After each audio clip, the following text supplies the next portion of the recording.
आज बापा सकालू सकालू किले मटन धरी आनले निजे बनामी बोली करी लेकिन ठीक टाइम के पड़ीगला ताहांकर काम। एबे मटन बना दायित्व पड़ीगला मोर उपरे।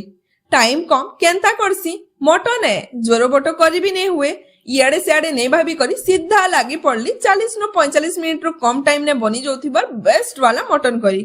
कम टाइम ने बनुछे तार माने इटा नुहे के टेस्ट ने किछि कमी रहेबा बनवा आउ थाले भात उड़बा। तो ये मटन बनाबा लगी आगो मटन के सिझाबा के पड़सी। तो सेथिर लागी तेल ने टिके गोटा मसला मटन अदा लेसुन छेची कर पकई छे नून आउ हल्दी दी करी जुढ़े मुड़ा लेसुन के दी करी 2-3टा सीटी हेबा के छाड़ी दी छे।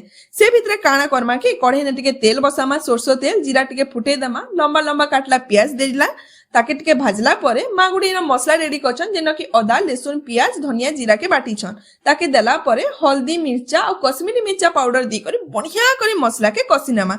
जेंते मसला कसी ही जीवा तेल छाड़ी ही जीवा से भितरे हमर मटन भी हाड़े रेडी ही जेथिबा। मटन के प्रेशर नो काढ़ी करी हमर जेन कसीचु मसला सेन दी करी आउ थरे बढ़िया करी कसमा। इनो में टिके नून देइछे आमर जेते बेले मटन के सिझेछु सेते बेले भी नून देइछु तो इन टेस्ट हिसाब ने जस्ट टिके नून दी करे आउ थरे मटन संगे मसला के बढ़िया करी कसी देमा। जेंते मसला संगे मटन बढ़िया करी कसी ही गला आमर जेन मटन के सिझेथिनु जेन पैन बाहरी दिला ताके दी करी 10 मिनिट लागे मीडियम फ्लेम ने ढाकी करी सिझबा के छाड़ी देमा डबकबा के छाड़ी देबा। तापर फ्रेश फ्रेश धनिया पत्ता देला परे रेडी ही जीवा हमर मटन करी।